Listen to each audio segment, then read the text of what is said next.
My son-in-law thought I hadn't noticed him taking money from me, assuming I was just a helpless old man.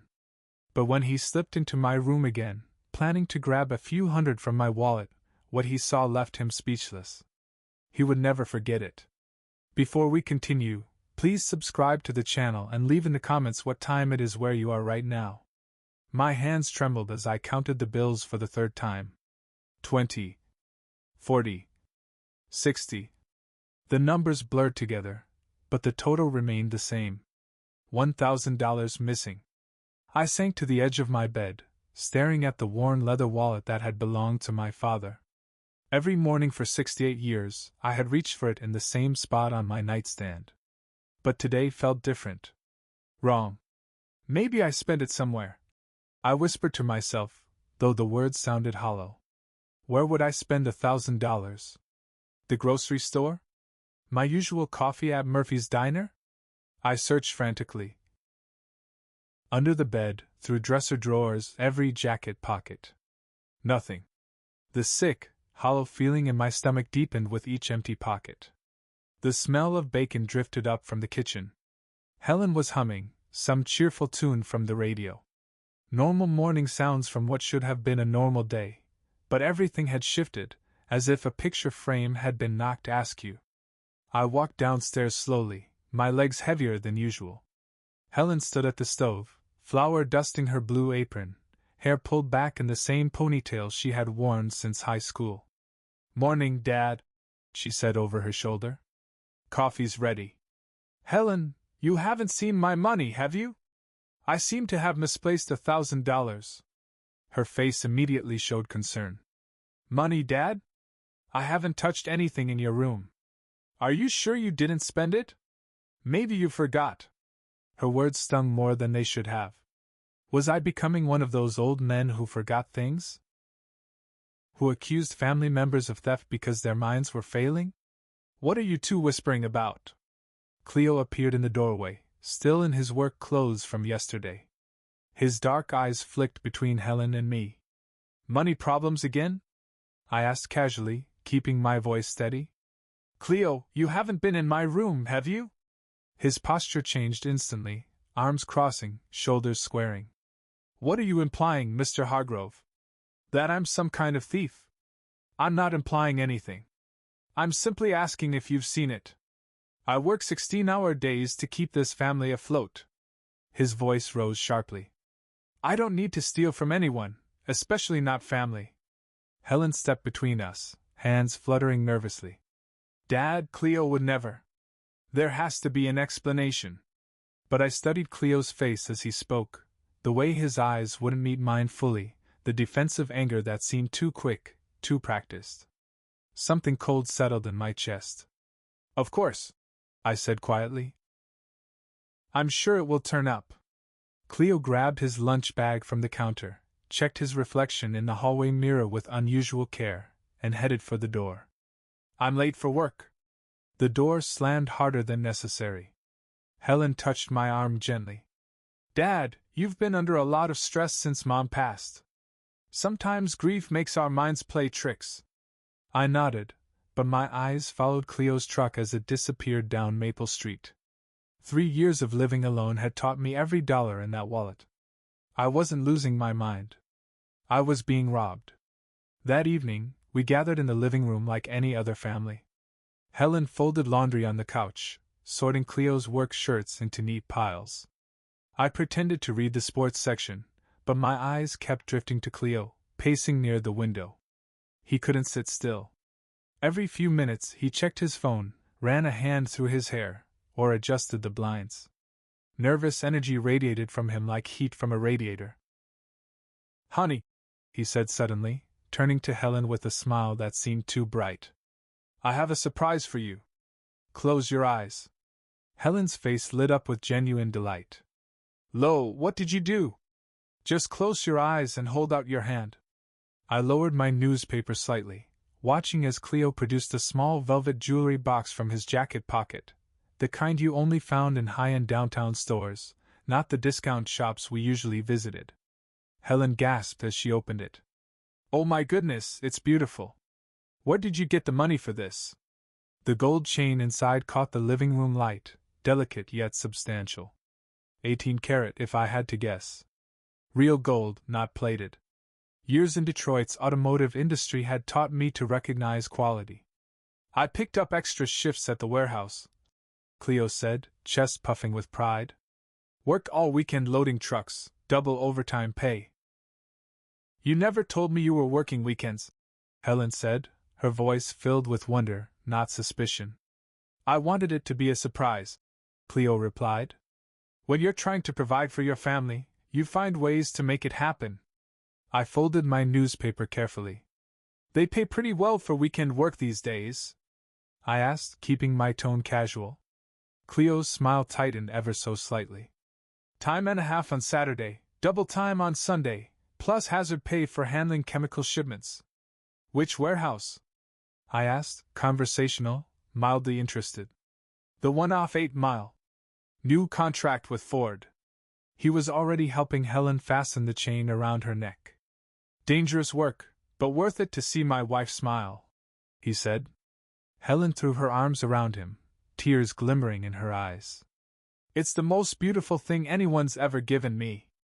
I watched them embrace, quickly calculating in my head. $800 minimum for a chain like that, maybe more. Funny how the numbers aligned. $1,000 missing, $800 spent on jewelry. The math was beginning to make uncomfortable sense. You're spoiling her, I said, forcing a smile. She deserves to be spoiled, Cleo replied, eyes briefly meeting mine with something that might have been challenge. A man should take care of his family, no matter what it takes. I caught a glimpse of the crumpled receipt in his back pocket as he sat down. The logo read, Silverman's Fine Jewelry on Woodward Avenue. Expensive taste for a truck driver claiming extra weekend shifts at a warehouse. Well, I said, standing and stretching, I think I'll turn in early tonight. Long day tomorrow. Dad, are you feeling all right? Helen asked, looking up from admiring herself in the chain. Just tired, sweetheart. Good night.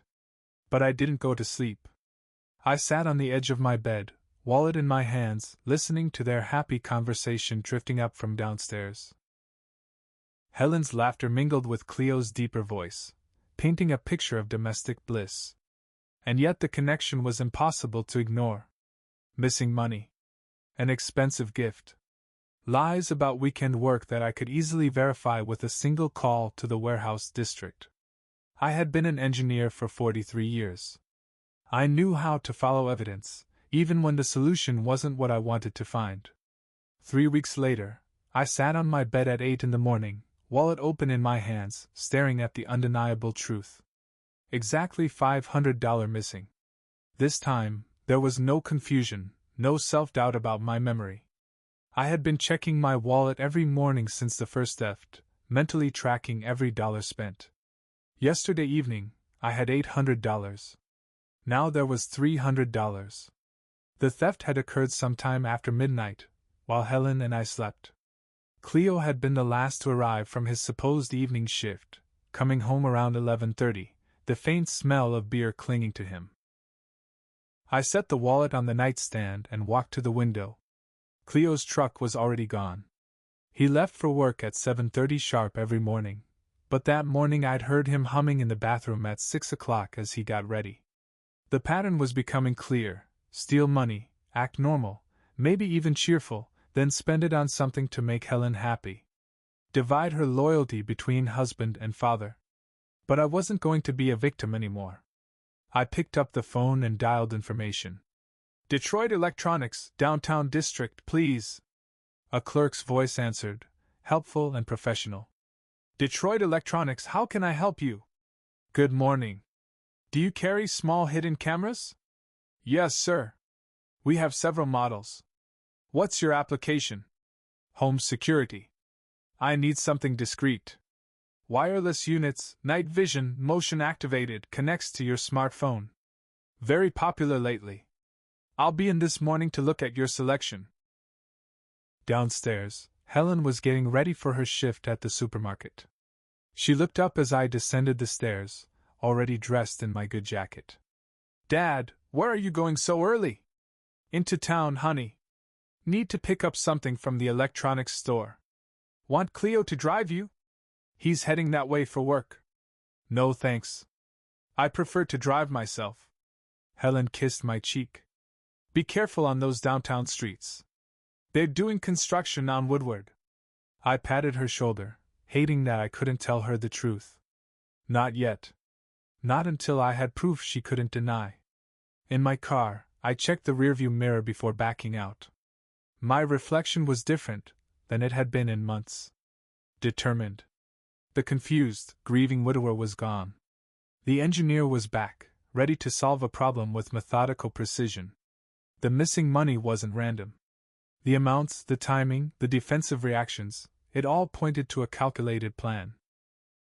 Someone thought they were stealing from a forgetful old man who wouldn't notice or fight back.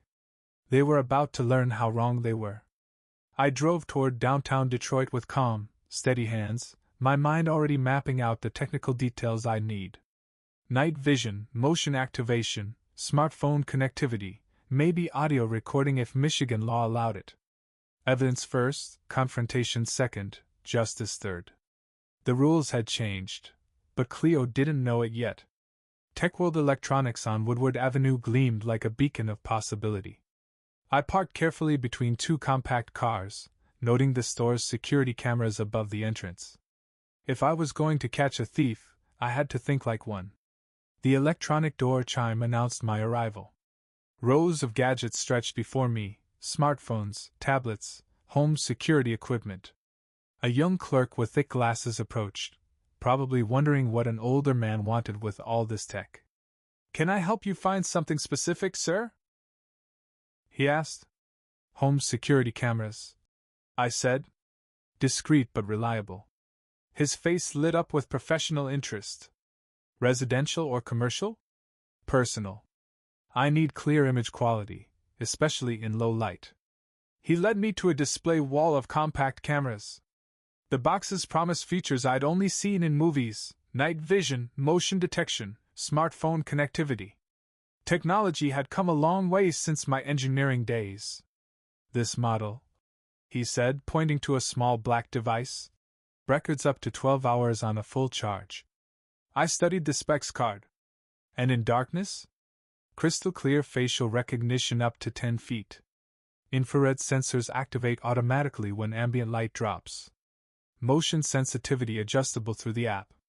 Won't trigger on shadows or minor movements, only significant motion. Very popular with our customers. The Night Eye Pro Mini fit in my palm. Smaller than I expected, but powerful. 1080p resolution, 140-degree viewing angle, wireless connectivity. Everything an engineer could want for gathering evidence. I'll take it, I said. On the drive home, the small box rested on the passenger seat like a weight. 40 years of engineering experience, and I was using it to catch a thief in my own home. The irony wasn't lost on me. Helen's car was gone, her supermarket shift keeping her out until 6. Cleo's truck was missing too, meaning I had the house to myself for installation. Perfect timing.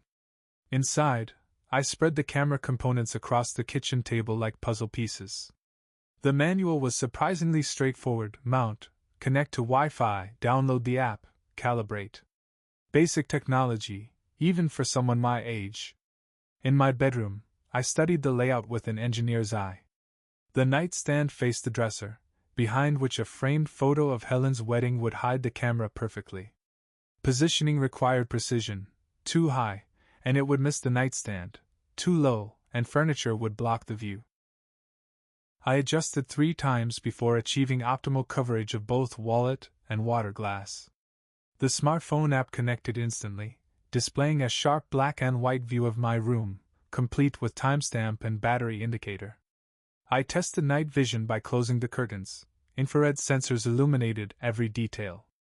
Motion sensitivity needed careful calibration: too sensitive, and false alarms would trigger; too lax, and I might miss a subtle movement. Medium sensitivity hit the mark. A test walk past the nightstand triggered an instant alert on my phone. Next came the bait. I counted exactly $300 from my remaining cash. arranging the bills so they were visible when the wallet lay open. Not too much to seem careless, but enough to tempt a repeat offender. The water glass returned to its usual spot, a habit from Martha's insistence I stay hydrated, but now it would serve as additional evidence. Everything was ready, camera hidden, bait in place, app configured. I switched off the bedroom light and paused in the doorway, knowing tomorrow morning would change everything. In the darkness, the camera's tiny red light blinked once before disappearing into surveillance mode. 7 o'clock arrived with factory-like precision. My eyes opened immediately, trained over decades of early mornings, but today was different. Today I wasn't confused or doubtful. Today I was gathering proof. The wallet sat as I'd left it, but the bills were gone. All $300 vanished. No shock this time, only grim satisfaction. My trap had worked. I picked up my smartphone, hands trembling not from age but anticipation. The Secure View app showed a single motion-triggered recording at 2:47 a.m., household sleeping hours, perfect for theft. My finger hovered over play. Once I saw this video, doubt would end. Cold, documented truth awaited. Infrared footage began with an empty room. The door opened slowly. A figure moved with practiced stealth toward the nightstand. Facial recognition locked on Cleo. Every feature sharp, every movement deliberate. He approached the wallet like a professional, fingers deftly removing bills. Quick count to verify the amount. Experienced, methodical. Then it happened. After pocketing my money, Cleo picked up my water glass, the one I drank from every morning, and spat into it. Not careless, not accidental. Calculated, deliberate contempt. "How long has this been going on?" I whispered to the screen. How many mornings had I drunk from that glass? I replayed the footage twice more. The theft itself was efficient. But the spit, personal. He had not only stolen but actively disrespected me. Hands shaking, I saved the video to both my phone and cloud backup. Evidence this clear was far too important to risk losing to a technical glitch. The house remained quiet below. Helen was probably moving around the kitchen, humming softly as she made coffee, lost in her usual morning routine. Cleo, pretending to sleep off his night shift, played the role of the exhausted husband who worked tirelessly to provide for his family. I needed guidance, someone objective, someone who could help me process what I had just discovered. Jim Patterson answered on the second ring. We'd worked side by side for 20 years before retirement, shared countless coffee breaks and engineering problems, enough to build real trust. "Jim, sorry to call so early," I said. "I need advice about something serious." "What's wrong, buddy? You sound upset." "I just caught my son-in-law stealing from me, on camera."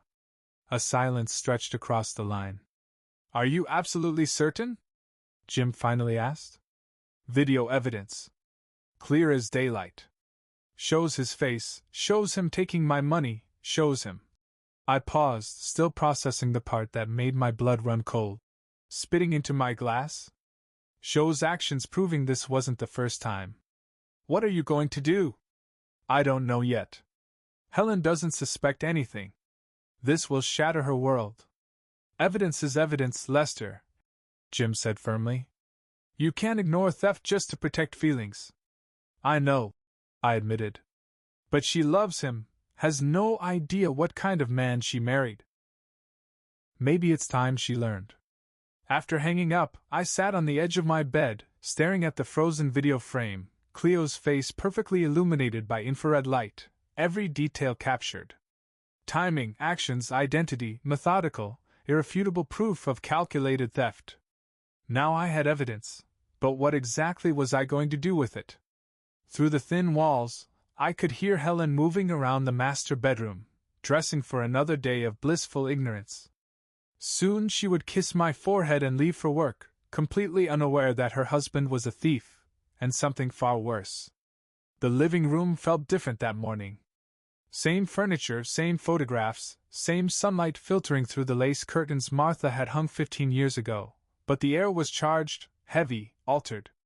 I settled into my recliner with coffee that tasted bitter, even with cream. A leather-bound photo album on the side table caught my eye. Pictures from December, the month Helen and Cleo first moved in. Everyone smiling, everyone hopeful. The contrast with this morning's reality hit like a blow. December 20th, their arrival day, boxes stacked in the driveway. Helen crying with relief, Cleo shaking my hand with genuine gratitude. "Dad, we're so grateful," Helen said, hugging me tightly. "Without you, I honestly don't know what we would have done." Cleo stood behind her, humble and appreciative. "Lester, I promise we'll get back on our feet quickly. Just a few months to find steady work. I'll help with repairs around the house," he added. "Earn our keep while we're here. Take your time," I told them both. Family helps family. That's what your mother would have wanted. The first weeks had been genuinely pleasant. Cleo actually helped, fixed the leaky kitchen faucet I'd been ignoring, cleaned the gutters before the heavy January snow, even helped me organize tools in the garage. We'd shared beers in the evening, talking about his plans to find better employment. Helen glowed with happiness, having family close again, seeing her father and husband get along, believing we were building something permanent. She had already started planning holiday decorations for the next Christmas, discussing new traditions we could establish. But when had gratitude turned into entitlement? When had respectful Mr. Hargrove become the dismissive Cleo, accompanied by eye rolls? When had helpful suggestions transformed into bitter criticisms about my age, my habits, my supposed interference in their marriage? The change was gradual enough that I'd explained it away at first. Financial stress making him irritable, frustration from job hunting, normal adjustments for 3 adults sharing one home. I had made excuses for increasingly disrespectful behavior, complaints about my television being too loud, suggestions I eat in the kitchen while they used the dining room. His pointed remarks about old people who couldn't manage their own money had always grated on me. Looking back now, those comments felt especially bitter, given the truth. He had been stealing from me while criticizing my supposed financial incompetence. The photo album lay open on the table. Christmas morning, Cleo unwrapping the expensive tool set I had bought him, Helen glowing in her new winter coat, all of us gathered around the tree like a real family. Just 3 weeks later, he committed his first theft. How long had he been planning it? Had he been observing my bedroom during those helpful visits, memorizing my habits, my routines, the exact location of my wallet? "Love you, Dad." Helen's voice cut through my thoughts. She stood in the doorway, dressed for work, purse slung over her shoulder, bending to press her lips to my forehead, the same gesture she'd made every morning since moving in. "Love you too, sweetheart. You seem quiet today. Everything okay?" The weight of the video evidence in my pocket felt unbearable. How could I tell her that her husband was a thief, that the man she trusted completely had been systematically robbing her father while she slept beside him? "Just thinking." "Go on, don't be late for work." She lingered in the doorway a moment, then paused. "Dad, I know having us here has been an adjustment, but I'm really grateful. Cleo is too, even if he doesn't always show it well." The irony nearly made me laugh, and it was almost painful. After her car disappeared down Maple Street, I closed the photo album and returned it to the side table. Those December memories felt like relics from someone else's life, a more naive version of myself who had trusted blindly, believing in the goodness of family. Now, the camera evidence demanded action. But what kind? Confrontation would shatter Helen's world. Involving the police would destroy the family permanently. Remaining silent meant accepting ongoing theft and disrespect. I had proof, but what kind of justice did I want to mete out? Chamomile tea steamed in my late wife's favorite china cup, but even Martha's remedy for stress couldn't calm the storm inside me.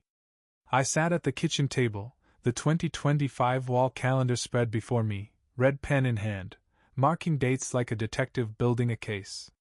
January 15th, the first real conflict. I drew a sharp X over the day, recalling how Cleo had tracked mud through the house despite my simple request to remove shoes at the door. You old people always find something to complain about. He had sneered, voice dripping with contempt. Helen had jumped in immediately. Dad's just particular about his floors. It's his house. But I saw the look in Cleo's eyes, not embarrassment, not apology, but resentment, as if I were a burden to tolerate rather than the man providing him shelter. January 28th, another outburst. Maybe if you didn't interfere so much with our decisions, our finances would be better, he had said when I suggested Helen consider overtime hours at the supermarket. Not a discussion, an accusation, as if my gentle advice was undermining their future. February arrived, pen hovering over multiple dates. The disrespect had accelerated, now a weekly occurrence instead of isolated incidents. February 14th, Valentine's Day, the day he gave Helen the expensive gold chain, the day after stealing my first $1,000. My hand trembled slightly as I marked the date with a bold X.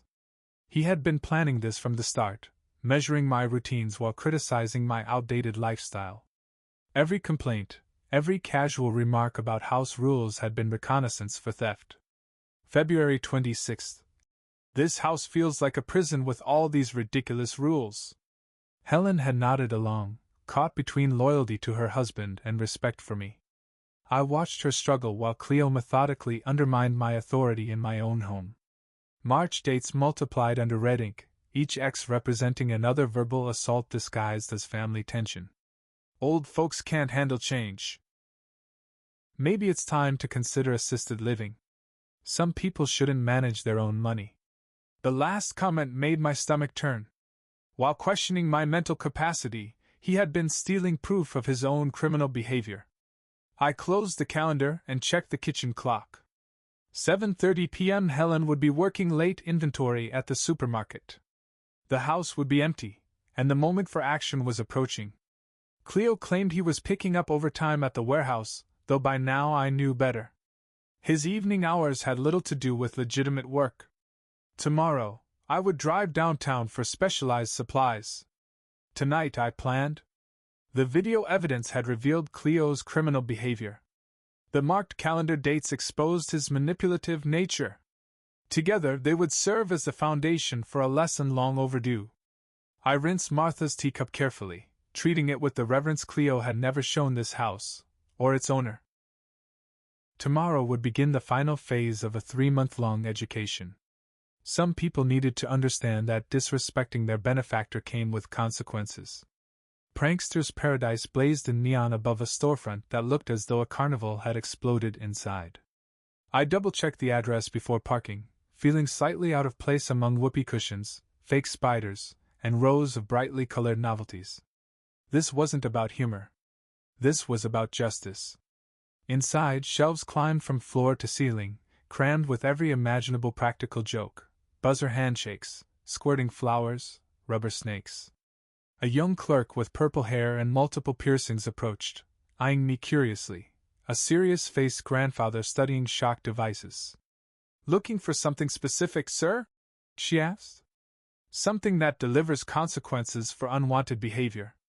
Harmless, but memorable." She led me to a glass display case filled with electrical novelties. "These shock items are very popular. What kind of application did you have in mind?" I picked up a shocking wallet, weighing it in my hands.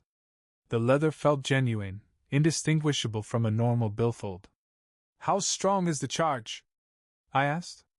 "Completely safe," she said. "Just 9 volts. Enough to startle someone, but not injure them. Battery lasts about 6 months under normal use." "What's normal use?" "Most people deploy it once or twice before the novelty fades. But this model is built for repeat applications if needed." "Perfect." I tested it on my own palm. A sharp zap, enough to command attention without harm. After 43 years as an engineer, I could appreciate a well-designed mechanism, even in a novelty item. "I'll take it. And I need realistic prop money. Movie quality, indistinguishable from real bills." Her eyebrows rose slightly, but she led me to another section filled with replica currency. "These bills look identical to real money in normal lighting." Only careful inspection reveals the motion picture use-only watermark. I examined the fake hundreds and twenties, impressed by the paper quality and printing precision. The weight felt right, the texture mimicked real worn currency perfectly. How much for $300 worth? $3,750 for the prop money, plus $990 for the shock wallet. Call it 50 even, I said, handing over real cash. Poetic justice, $300 in fake bills replacing the 300 real Cleo had stolen. He wanted my money. Tomorrow night, he would get exactly what he deserved. The clerk packaged everything carefully, preventing accidental activation. Hope this works out for whatever you're planning. Oh, it will work perfectly, I said. Back in the car, I secured the purchases in the trunk, reviewing the installation plan on the drive home. After Helen went to bed, but before Cleo's usual theft window, probably around midnight, I would replace my real wallet with the shocking version, loaded with counterfeit bills, positioned to look authentic even in darkness. At the red light on Maple Street, I checked the rearview mirror. Just an ordinary grandfather running errands. Nobody could suspect that tonight I was preparing a trap my son-in-law would never forget. The device was chosen. Now it had to be set. At home, Helen ladled beef stew into bowls with her usual care, trying to bring warmth into a house that had grown steadily colder over recent weeks. The kitchen smelled of bay leaves and simmering vegetables, but beneath the comforting aroma lurked something far more sinister. "This looks wonderful, sweetheart," I said, voice deliberately pleasant, studying Cleo across the table. He had been unusually quiet since arriving home, picking at his food instead of devouring it with his normal enthusiasm. "Dad, you've been working on something in the garage all afternoon," he said. "New project." "Just organizing tools," I replied, keeping my tone casual, hiding the storm building behind my eyes. "It's amazing what you notice when you pay attention." Cleo's fork froze halfway to his mouth. Something in my tone had caught him off guard, though he couldn't yet identify the threat. "Speaking of paying attention," I continued slowly, buttering my bread with deliberate care, "I've been thinking a lot about home security lately. Fascinating how technology allows you to monitor everything, even when you're asleep." "Security?" Helen looked up from her bowl. "Are you worried about break-ins?" "Not exactly break-ins," I replied. "More internal security issues. Someone in this house seems to think other people's money belongs to them."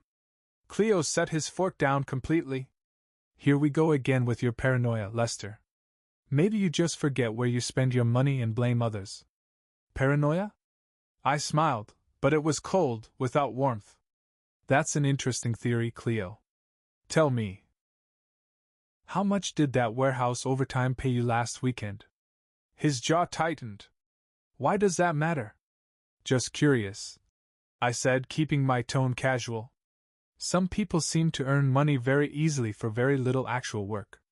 Helen noticed the tension and jumped in.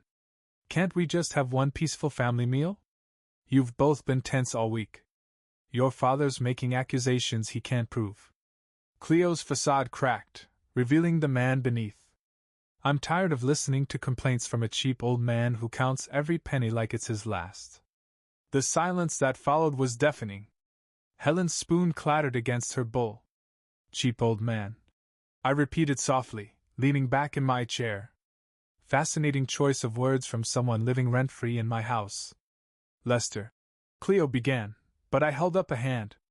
"No, please continue. I'm very interested in your perspective on my character, especially your thoughts on my money management." Helen looked between us, alarmed. "What is this really about? You're both acting like you know something I don't." I studied Cleo's flushed face, seeing fear beneath his anger.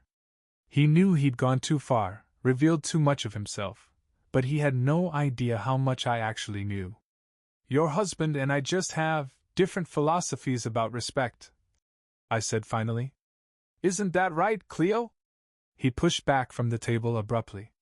"I don't have to sit here and listen to this nonsense." "No," I agreed calmly. "You don't. After all, this is my house." After he stormed upstairs, Helen began clearing dishes with trembling hands. Dad, what's really going on? You've both been acting so strange. She paused, dish towel in hand. Sometimes people show their true character when they think nobody's watching. What does that mean? You'll understand soon enough, sweetheart, I said, keeping my voice neutral. I excused myself and headed upstairs, leaving Helen to puzzle over the night's tension. In my bedroom, I retrieved the shock wallet and the counterfeit money from their hiding place behind the dresser. Tonight, when the house had settled into sleep, but before Cleo's usual theft window, I would set the final trap. Tomorrow morning would deliver the confrontation months in the making. Tonight, justice waited. The red digits on my bedside clock glowed, 1:57 a.m. I heard the first soft footstep in the hallway. I controlled my breathing, slow and steady, like someone lost in peaceful slumber. My heart hammered in anticipation. 3 months of theft, disrespect, and humiliation were about to meet consequences. The shock wallet sat innocuously on my nightstand, loaded with counterfeit bills that looked genuine in dim light. Every detail had been planned with an engineer's precision. Bait positioned exactly where Cleo expected it. Battery charged to optimal voltage. Fake money aged to feel authentic. Another footstep drew closer. The bedroom door opened with barely a whisper. Cleo had rehearsed this routine enough to avoid every squeaky floorboard, every loose carpet edge. He moved like a professional burglar in his own home. I kept my eyes closed but tracked him by subtle changes in the air, the soft shuffle of careful placement. 3 steps to the dresser, pausing to verify my apparent unconsciousness. 2 more steps to the nightstand. The moment of truth arrived. Ah, what the? Cleo's agonized scream shattered the quiet as 9 volts of justice shot through his nervous system. The fake money scattered across the floor as he stumbled backward, clutching his shocked hand to his chest. I opened my eyes, reaching for the bedside lamp, flooding the room with warm yellow light. Oh my, what woke me up? I asked, voice perfectly feigned for confusion. Cleo, what are you doing in my bedroom at 2 in the morning? He froze beside the bed, movie prop bills scattered around his feet like damning evidence. His right hand trembled from the earlier shock, fingers opening and closing reflexively. I was just getting some water from the kitchen, he stammered, eyes refusing to meet mine. Water? I sat up slowly, adjusting my pajamas deliberately, my hand lingering near the wallet. And how did these fake bills end up all over my floor? Fake bills? I don't understand what you're talking about, he replied, voice faltering. The same way you didn't understand the previous times you stole from me, I said, reaching for my smartphone, thumb hovering over the saved video. The same way you didn't understand when you spit in my drinking water. His face drained of color. You're crazy. I never took anything from you. Really? I held up the phone, screen angled so he could see the paused footage. Shall we review the security video together? I have crystal clear recordings of your late-night activities. The trapped animal look in his eyes told me everything I needed to know. 3 months of careful planning had worked perfectly, but our private confrontation was about to become a family crisis. What's all that noise? Is everything okay up there? Helen's sleepy voice called from the hallway. Both men froze, aware that the moment of full revelation had arrived. Helen appeared in the doorway, wearing her blue terry robe, hair tousled from sleep, trying to make sense of why 2 grown men were wide awake in the middle of the night. Her eyes took in the scene, scattered fake money, her husband's guilty expression, her father holding his phone like evidence. What's happening here? Why is everyone awake? She asked, stepping further into the room, slippers shuffling across the carpet. Cleo, why do you look like you've seen a ghost? I said calmly. Your husband has been stealing my money for months, I continued, watching her face closely. I finally caught him in the act. Dad, that's impossible, Helen said automatically, voice tight with loyalty. Cleo would never do something like that. You must be mistaken. Watch this video and tell me what you see, I said, holding out my phone. My finger hovered over the play button. Helen shook her head at first, disbelief written across her features, but the certainty in my voice made her step closer. The infrared footage played, perfectly clear despite the darkness, showing Cleo's careful approach to my nightstand. "This can't be real," she whispered, the weight of growing recognition in her tone. The video continued. Cleo removed money from my wallet with practiced efficiency, counting bills quickly. Then came the moment that made Helen gasp aloud, her husband deliberately spitting into my water glass. "Cleo?" She turned to him, eyes wide with horror. "Is that really you? And you spit in Dad's drinking water? This is all a setup." Cleo's voice rose, desperate. "He's trying to frame me. You can't trust that footage." "I can see your face clearly," I said. "That's our bedroom door in the background. That's the exact shirt you wore yesterday." Helen's voice grew smaller with each observation. "How could you fake something so specific?" I let the video speak for itself. My daughter's world crumbled as undeniable evidence replaced comfortable illusions. 3 months of lies dissolved in real time. "Helen, you have to believe me," Cleo pleaded. "I work hard for us." "Why would I steal from your father?" "Because you've been stealing instead of working," I said simply. "Those expensive gifts you gave Helen, my money, the weekend shifts you claimed at the warehouse. More lies to cover your theft." Helen sank onto the edge of my bed, hands covering her face as the full scope of deception became clear. The gold chain around her neck, the gratitude she'd felt for his hard work, all built on criminal behavior. "How long has this been going on?" she asked through trembling fingers. "At least 3 months. Probably since you moved in," I replied. The silence stretched like a wound opening. Finally, Helen lifted her head, eyes empty of love, only betrayal and disgust. "Pack your things," she whispered without looking up. "We're leaving tomorrow." Cleo opened his mouth to protest, but Helen's raised hand stopped him cold. The damage was irreversible. Justice had arrived, wearing the face of truth. By 3 o'clock the next afternoon, the sound of packing had replaced the morning's tense silence. Helen folded her clothes with mechanical precision, each movement careful and dignified despite the tears that occasionally fell. In contrast, Cleo tossed items carelessly into cardboard boxes, slamming drawers and muttering complaints about unfairness. I stayed nearby, offering no pressure. Sometimes support meant simply being present as someone processed betrayal.